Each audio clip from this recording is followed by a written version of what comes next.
Sermão 1. Agora rogamos a vocês, irmãos, pela vinda de nosso Senhor Jesus Cristo e por nossa reunião com Ele, que não sejam facilmente abalados em sua mente, nem turbem, nem por espírito, nem por palavra, nem por carta, como de nós, de que o dia de Cristo está próximo. 2 Tessalonicenses 2. O capítulo anterior foi gasto em uma consolação contra problemas, este em uma advertência contra o erro, ou para retificar seus julgamentos sobre o tempo da segunda vinda de Cristo. Nestes 2 primeiros versículos, temos a maneira da proposta, ver. 1. O assunto proposto, ver. 2.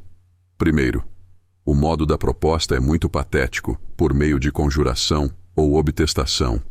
Segundo, o assunto. Um erro havia se infiltrado entre os tessalonicenses sobre a vinda rápida e imediata de Cristo para julgamento, enquanto eles ainda estavam vivos. Erro esse que o diabo pôs em prática para subverter sua fé e expor toda a doutrina cristã ao desprezo. Primeiro, a maneira ou obtestação cai primeiro sob nossa consideração, na qual 2 coisas são mencionadas. 1. A vinda de Cristo. Segunda, sua reunião com Ele. Obtestações são por aquelas coisas que têm grande reverência e respeito conosco, como as mais propensas a prevalecer. Agora, essas 2 coisas são mencionadas. 1. Como pesadas, 2 Timóteo 4, 1. Eu te conjuro diante de Deus e do Senhor Jesus Cristo, que julgará os vivos e os mortos, na sua aparição e no seu reino. Este foi o artigo equivocado e pervertido quanto a uma circunstância, o tempo, mas a coisa é tida como certa como uma verdade inquestionável, e o suporte de todas as suas esperanças. 2 Tessalonicenses 1:10, quando ele vier para ser glorificado em seus santos e admirado em todos os que crerem. 3. Esta era uma famosa doutrina cristã, com a qual os apóstolos geralmente começavam, ao plantar a religião em qualquer lugar. 1 Tessalonicenses 4, 1, 5, 1 a 3. Mas quanto aos tempos e às estações, não tendes razão para que eu vos escreva, porque vós mesmos sabeis perfeitamente que o dia do Senhor virá como o ladrão de noite, etc. 4. Era de preciosa conta para eles. 2 Timóteo 4:8. Desde agora me está guardada a coroa da justiça, a qual o Senhor, justo juiz, me dará naquele dia, e não somente a mim, mas também aos que amarem a sua vinda. De modo que a obtestação implica tanto a certeza da sua crença, como também o seu querido relato deste artigo de fé, e, portanto, o sentido é: como vocês certamente o esperam, e amam, e olham, e anseiam por este dia, para que tudo corra bem com vocês, e Cristo apareça para a sua glória, então não se preocupem.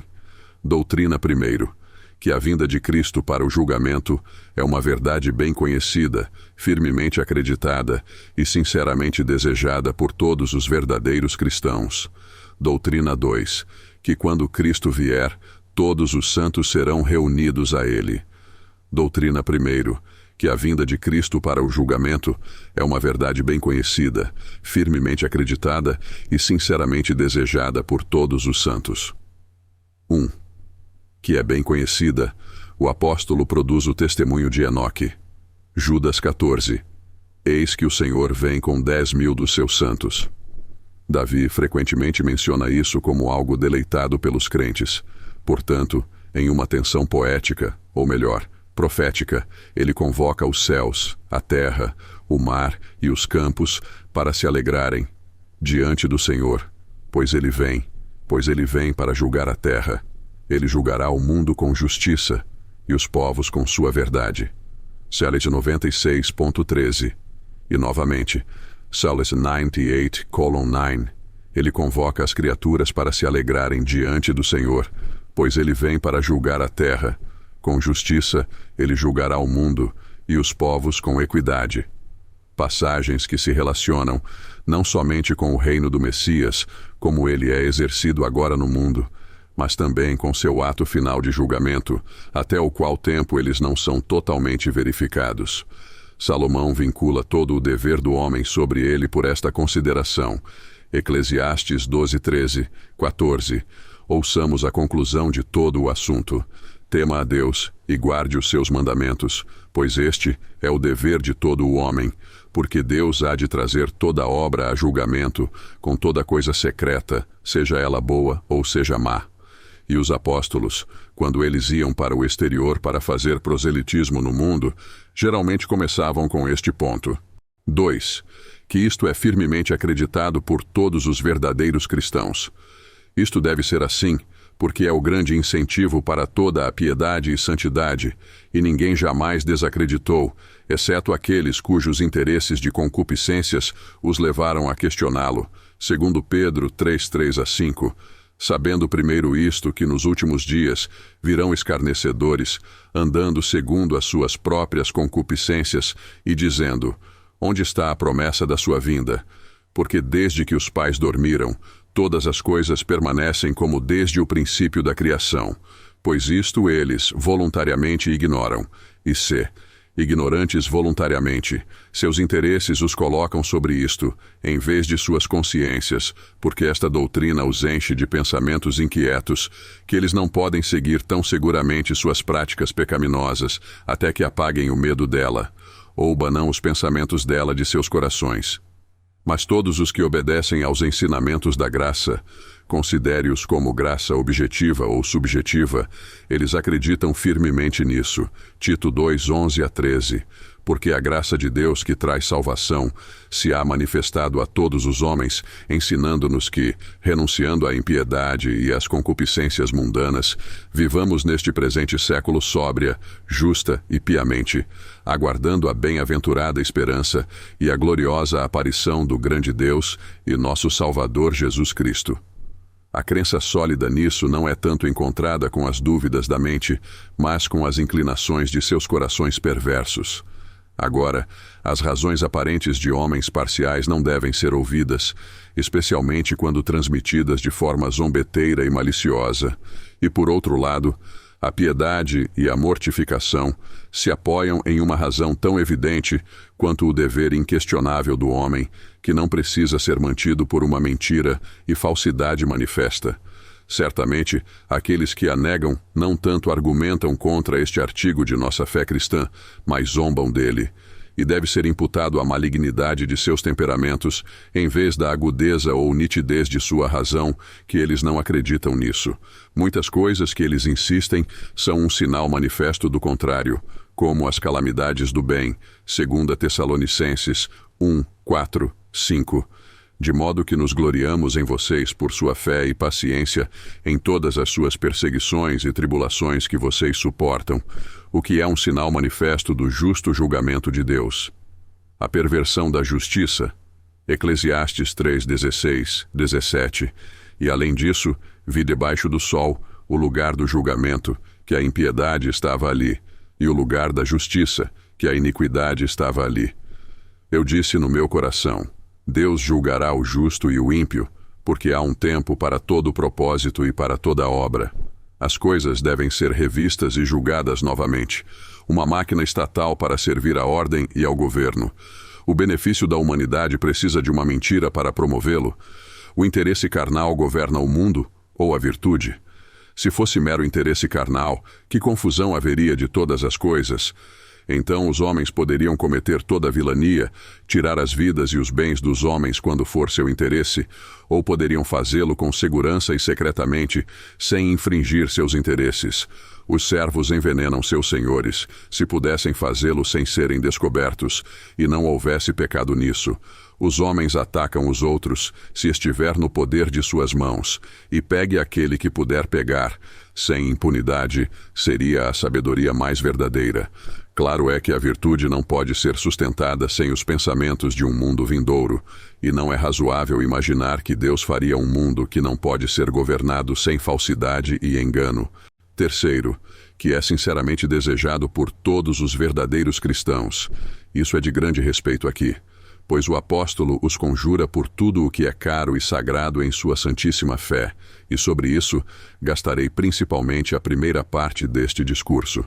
Provarei isso por estas duas peças escolhidas da Escritura, que descrevem a comunhão da Igreja com Cristo, ou as dispensações de Cristo para a Igreja. Uma diz respeito ao governo interno de Deus, a outra ao seu governo externo, os Cânticos e Apocalipses. O livro de Cânticos termina com este desejo, voto e vontade. Ceta 8 e 14. Apressa-te, meu amado, e sê semelhante ao cervo novo, ou à gazela sobre os montes de especiarias. O último e grande pedido da noiva ao noivo é: apressa-te, quanto à sua vinda em glória para julgar o mundo.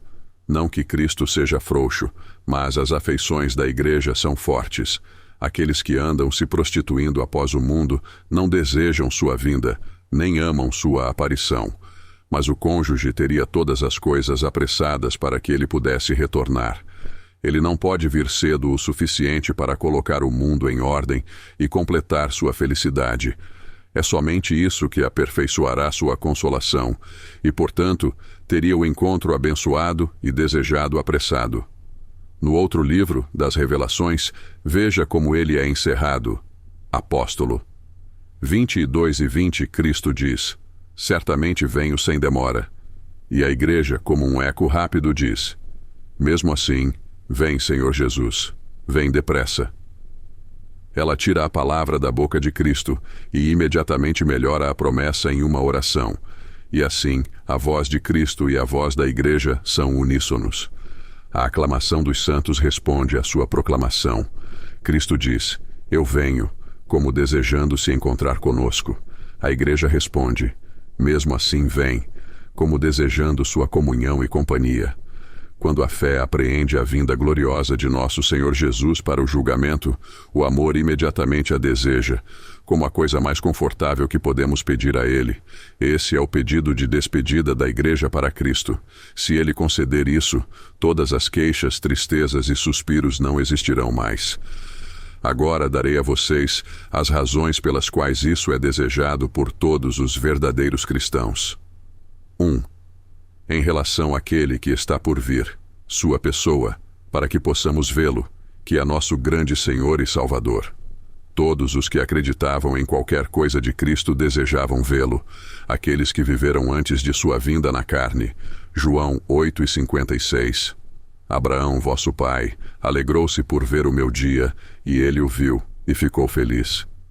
E a mesma afeição nos possui, que vivemos depois de sua vinda na carne. Nós o conhecemos por ouvir dizer, ouvimos muito sobre ele. Ele nos corteja por um representante, como Eliezer, servo de Abraão, fez com Rebeca. Agora, os cristãos gostariam de ver aquele de quem ouviram, a quem amaram e em quem creram. 1 Pedro 1,8.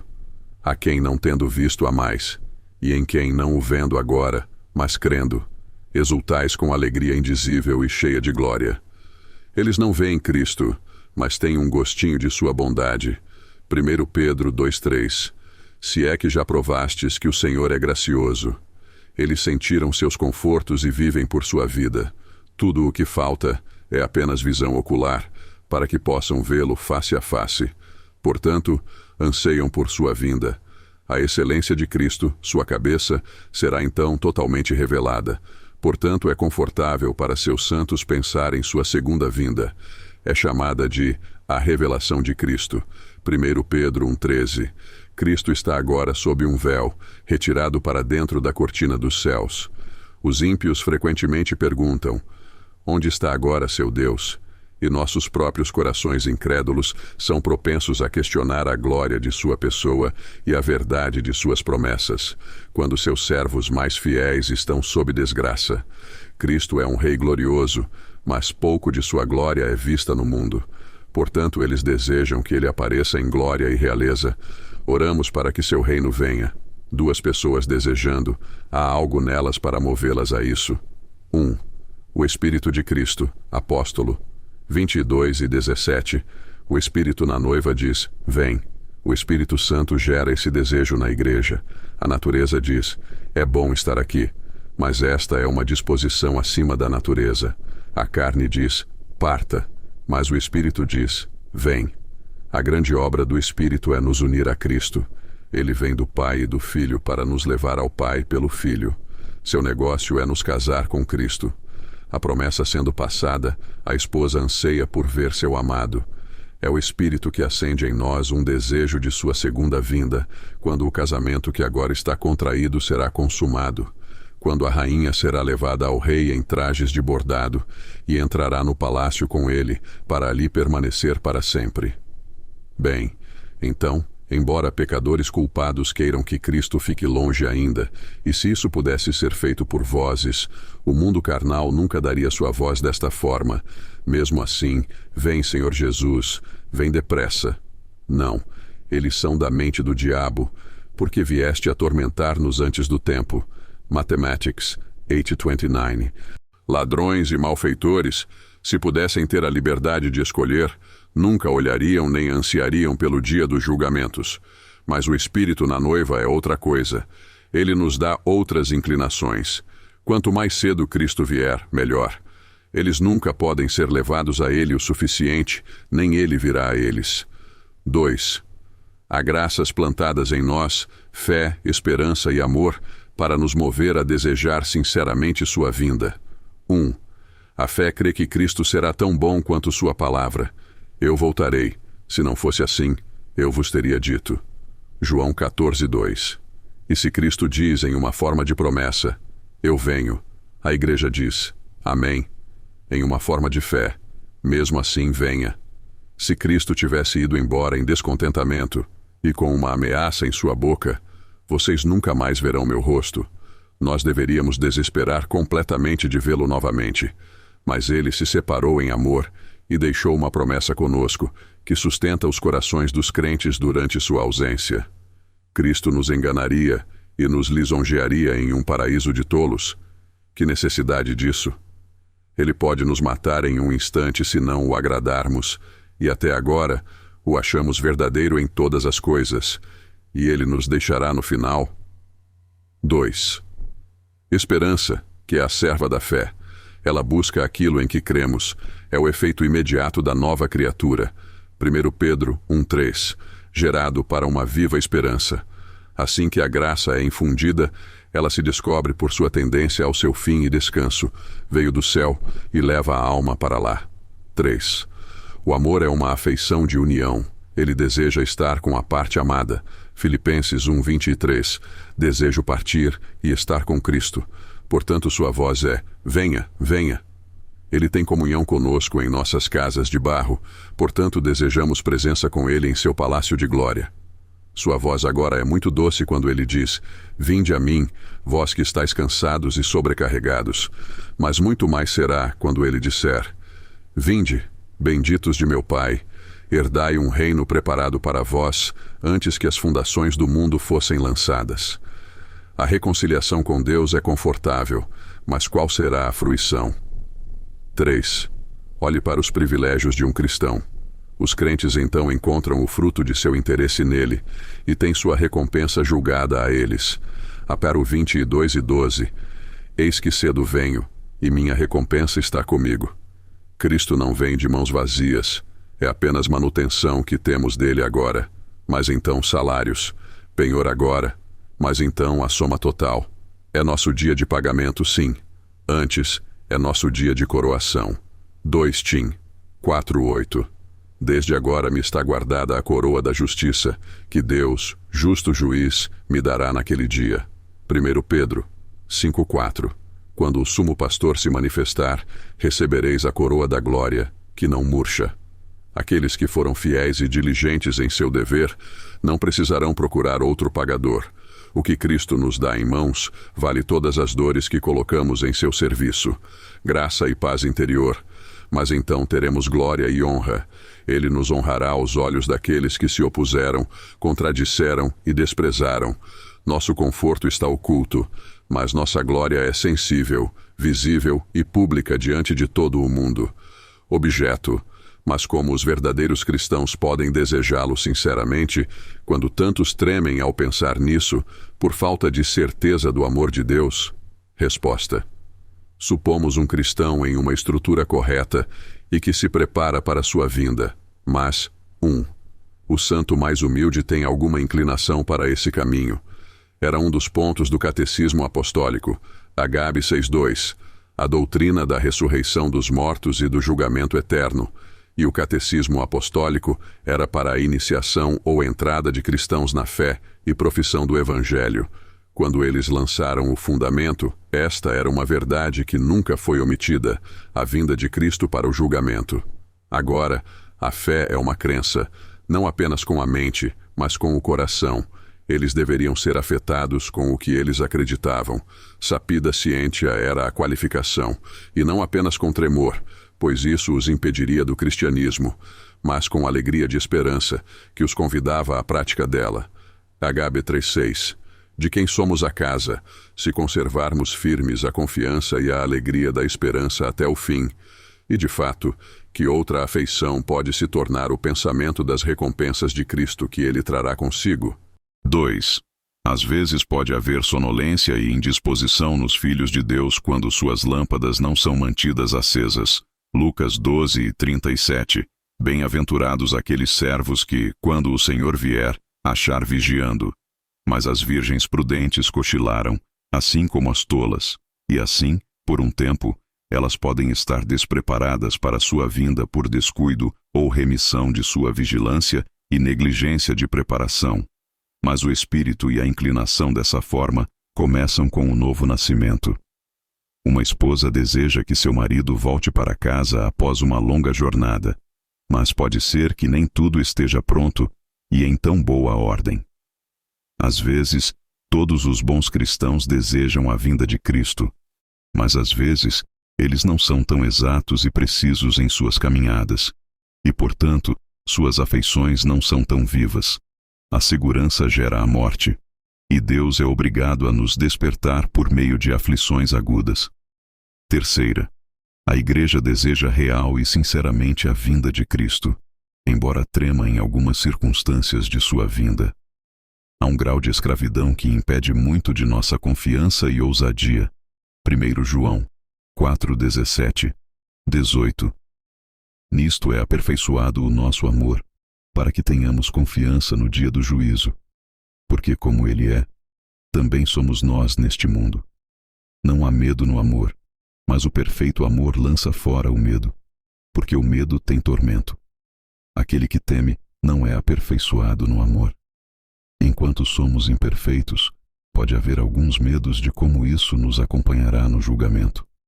O dia do julgamento pode ser considerado, in nesse rei, ou in nesse cognito, o sucesso do dia em si, para que possamos estar diante de Cristo no julgamento, ou em nossa apreensão dele, para que possamos pensar nele com ousadia, confiança e desejo. Todas as pessoas sinceras se apressarão bem no julgamento. Mas enquanto somos assim fracos e imperfeitos, temos pouca confiança em nossa sinceridade. Certamente, quanto mais santos somos, mais encorajados somos contra o julgamento que virá. Portanto, devemos todos os dias ter uma consciência firmemente estabelecida contra os medos do inferno e da condenação. Quarto, ter um temperamento tal que não valoriza, preza e se deleita nisso, extingue todo senso de piedade e religião. Certamente, aqueles que desejam que isso nunca aconteça, que ficariam felizes em seu coração ao ouvir tais notícias, não são tocados por nenhum temor de Deus. Eles têm o espírito do diabo neles, que consideram sua vinda seu fardo e tormento. Eles não podem dizer a oração do Senhor sem medo de serem ouvidos e orar: venha o teu reino, quando eles desejam que isso nunca aconteça. O pensamento disso desanima sua alegria carnal, e aquele que tem medo de que suas orações sejam verdadeiras nunca pode orar de coração. Não com sinceridade moral. Uso para nos pressionar a manter uma crença firme e um desejo sincero da vinda de Cristo. Isso o tornará de mente celestial. Fio 13:20, 21. Porque a nossa cidade está nos céus, onde aguardamos o Salvador, o Senhor Jesus Cristo. Isso o comprometerá com a fidelidade em seu dever, pois cada um de nós deve dar conta de si mesmo a Deus. 1 João 2:28. E agora, filhinhos, permanecei nele, para que, quando ele se manifestar, tenhamos confiança e não sejamos envergonhados diante dele na sua vinda. A vigilância, bem como a fidelidade. Lucas 21:36. Vigiai, pois, em todo o tempo, orando, para que possais escapar de todas estas coisas que hão de acontecer, e estar em pé diante do Filho do Homem. Sim, a diligência, para que possais esclarecer o vosso título e interesse. Agabe 9:28. E aos que o esperam aparecerá segunda vez, sem pecado, para a salvação. 2 Pedro 3:14. Portanto, amados, esperando estas coisas, procurai diligentemente que sejais achados por ele em paz, imaculados e irrepreensíveis. Portanto, que esta seja uma verdade preciosa para vocês, da qual vocês não abririam mão por nada no mundo. Se outros tremem com a menção dela, ainda a carreguem para que seja seu conforto e consolo. Em suma, creiam fortemente, pensem nela com frequência, preparem-se para ela diligentemente, aprimorem-na frutuosamente, para toda conversação santa e piedade, sim, para colocar óleo não somente em suas lâmpadas, mas em vasos, graça em seus corações, assim como professarem ser cristãos. Doutrina 2. Que quando Cristo vier, todos os santos serão reunidos a ele. Para evidenciar isto, deixem-me esclarecer a vocês que no dia do julgamento haverá uma congregação, 2. Uma segregação, 3. Uma agregação. Todas elas são intencionais, mas principalmente a última. Primeira congregação. Mate 25:32. Diante dele serão reunidas todas as nações, e não somente todas as nações, mas todas as pessoas. 2 Coríntios 5:10. Todos nós devemos, collective, comparecer perante o tribunal de Cristo, para que cada um, distributive, receba segundo as coisas feitas em seu corpo, etc. Todos os que viveram desde o começo do mundo até aquele dia, sem exceção de uma única pessoa, do menor ao maior, comparecerão perante o tribunal de Cristo. Nenhuma idade, nenhum sexo, ou nação, ou dignidade, ou grandeza, pode nos desculpar. No mundo, alguns são muito altos para serem questionados, outros muito baixos para serem notados, mas lá todos são trazidos para passar por seu julgamento. Não há como mudar ou evitar este dia de aparição. Adão se encontrará ali com toda a sua posteridade de uma só vez. Tome todas as distinções da humanidade, crianças e pessoas adultas. Quero dizer, crianças que morrem antes de serem, de uma forma comum, capazes da doutrina da vida. As Escrituras são escritas para pessoas adultas. O caso de crianças é mais obscuro. Aquelas que nascem dentro da igreja, Deus é o seu Deus. Gênesis 17:7. Estabelecerei a minha aliança entre mim e ti, e a tua semente depois de ti, nas suas gerações, por aliança perpétua, para ser o teu Deus e o da tua semente depois de ti. Bom e mal é a próxima distinção. Ambos os tipos vêm para receber sua sentença. Somente um vem para o julgamento da condenação, o outro para o julgamento da absolvição. João 5:28, 29. Os que fizeram o bem, para a ressurreição da vida, e os que fizeram o mal, para a ressurreição da condenação. Atos 24:15. Haverá ressurreição dos mortos, tanto dos justos como dos injustos. A próxima distinção é homens de todos os chamados: apóstolos, ministros, cristãos particulares. Apóstolos, Paulo esperava ser julgado. 1 Coríntios 4:4. Nada sei de mim mesmo, mas nem por isso sou justificado. Mas quem me julga é o Senhor. Ele fala com respeito à execução do ofício apostólico. Ministros comuns.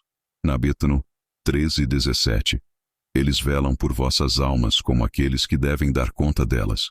Se as almas abortam por sua negligência, elas são responsáveis perante Deus por isso. Cristãos comuns. Rem 14:12. Cada um deve dar conta de si mesmo a Deus. Homens de todas as condições, pobres ou ricos, fracos ou poderosos, altos e baixos. Apenas 20:12. Eu vi os mortos, pequenos e grandes, em pé diante de Deus.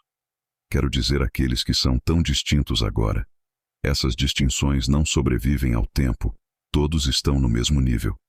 Os homens rebeldes do mundo então ficarão com medo, e clamarão às montanhas para cobri-los da ira daquele que está assentado no trono. Apocalipse 6:16.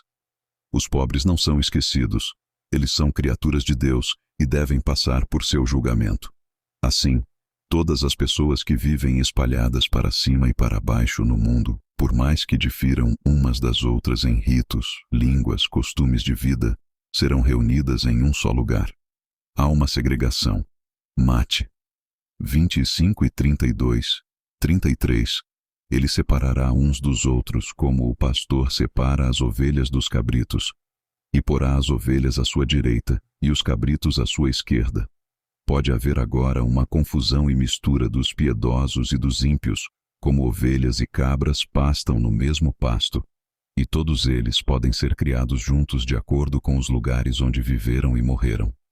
Mas então uma separação perfeita. Bons e maus são primeiro reunidos, mas os bons são atraídos para uma companhia por si mesmos, mas nenhuma companhia pura, até que o grande pastor julgue entre gado e gado. Êxodo 34:17. Ele reunirá seus santos. Slacon âmbido puliando. Selão 1:5. Os ímpios não permanecerão no julgamento, nem os pecadores na congregação dos justos. Assim, Monte 13:49. No fim do mundo, os anjos virão e separarão os maus dentre os justos. Terceira agregação. Os crentes são reunidos a él para vários fines. 1. Para completar el número del séquito de Cristo y de los asistentes para servirle. Judas 14, en mirrías sin sagias, con sus santos 10 millares. Sac 14:5. E virá o Senhor meu Deus, e todos os santos com ele. 1 Tessalonicenses 4:17. Os mortos em Cristo ressuscitarão primeiro, e nós, os que estivermos vivos, seremos arrebatados juntamente com eles nas nuvens, para o encontro do Senhor nos ares. 2. Para que após o julgamento sejamos solenemente apresentados a Deus por cabeça e cabeça. Fomos dados a Cristo para sermos preservados para a glória para a qual fomos designados. João 17:6. Manifestei o teu nome aos homens que do mundo me deste. Eram teus, e tu nos deste. Não por meio de alienação, mas de opignação, recompensa e encargo. Cristo deve prestar contas. João 6:40. E esta é a vontade daquele que me enviou, que todo aquele que vê o Filho e crê nele tenha a vida eterna, e eu o ressuscitarei no último dia. A forma de apresentação é hebraico. 2:13. Eis-me aqui, e os filhos que Deus me deu. 3. Para que em uma tropa sejamos trazidos ao seu reino celestial. João 14:3. E se eu for e vos preparar lugar, virei outra vez, e vos receberei para mim mesmo, para que onde eu estiver, estejais vós também. Todo o rebanho seguirá então o grande pastor das ovelhas para o aprisco eterno. Uso 1. Creia nesta reunião com ele. Estamos unidos à igreja dos eleitos de Deus agora somente pela fé. Hebreus 12:22, 23.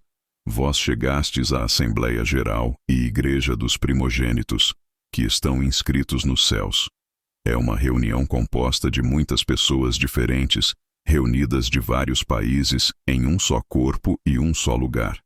Como a reunião de todos os tipos de pessoas de todos os cantos da Grécia para ver os Jogos Olímpicos, era chamada de pessoas de todos os países. Vieram para contemplar seus. Então o estado místico da Igreja do Evangelho é uma Assembleia Geral, porque não está confinada a uma nação, mas estendida a crentes de todas as nações e eras. Eles são atraídos para um corpo, ou sociedade celestial, em um rebanho, sob um pastor, mas eles nunca se encontram em uma Assembleia Real até o último dia, que é a grande congregação ou encontro dos santos, de modo que agora é questão de fé. Do número 2. Veja se você é do número. Quando alguns são admitidos, outros são expulsos. Lucas 13:28. Ali haverá choro e ranger de dentes, quando virdes Abraão, Isaque, Jacó, e todos os profetas no reino de Deus, e vós mesmos expulsos. Os ímpios não permanecerão nesta congregação. É uma coisa abençoada e confortável quando somos feitos membros do corpo místico de Cristo.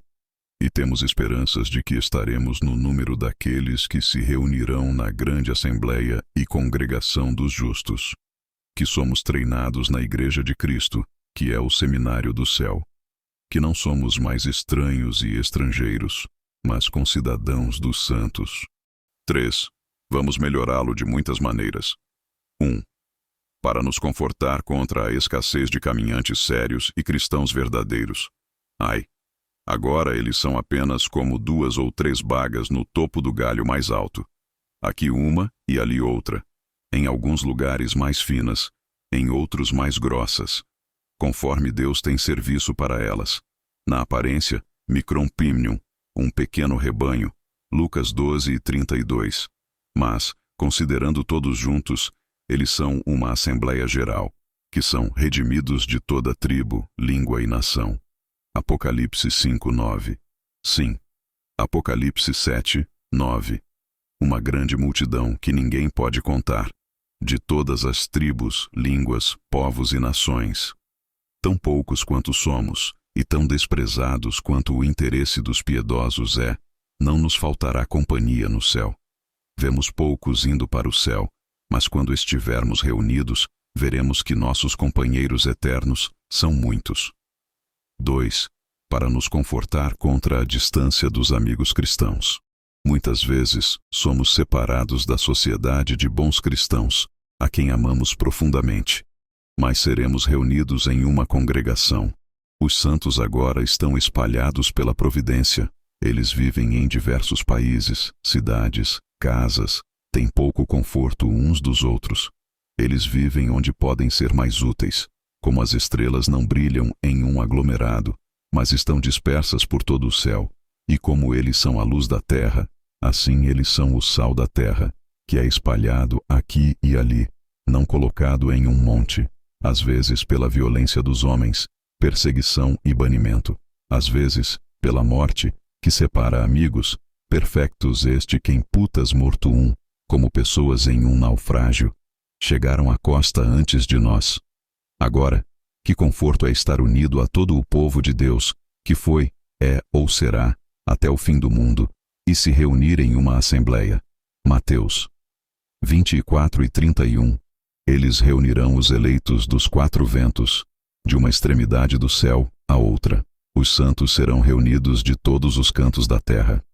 Embora vivam em vários lugares, várias vezes, muitos que nunca vimos na carne, Cristo os reunirá a todos, os trará para um lugar. 3. Para confortá-los sob o estado degenerado e colapsado do cristianismo. 1. A mistura dos ímpios. O bem e o mal estão aqui misturados. Eles vivem juntos nos mesmos reinos, cidades, sociedades, igreja visível, família, cama, talvez. Mas então uma separação perfeita. Zé 14:21. Não haverá mais cananeus na casa do Senhor dos Exércitos. Apenas 21:27. Nada que contamine entrará ali. Tal diferença haverá entre o estado da Igreja de Deus neste mundo e o mundo vindouro. Aqui o joio é misturado com o trigo. Peixes bons com os ruins na rede de arrasto. É difícil por disciplina manter o som longe do infectado. 2. Discórdia. Os santos estão divididos em afeição, mas então harmonia perfeita. Eles estão todos reunidos em Cristo, e não têm sinais e distintivos de distinção para separar. 3. É universal com todos os santos. 4. Perpétuo, para nunca mais se separar.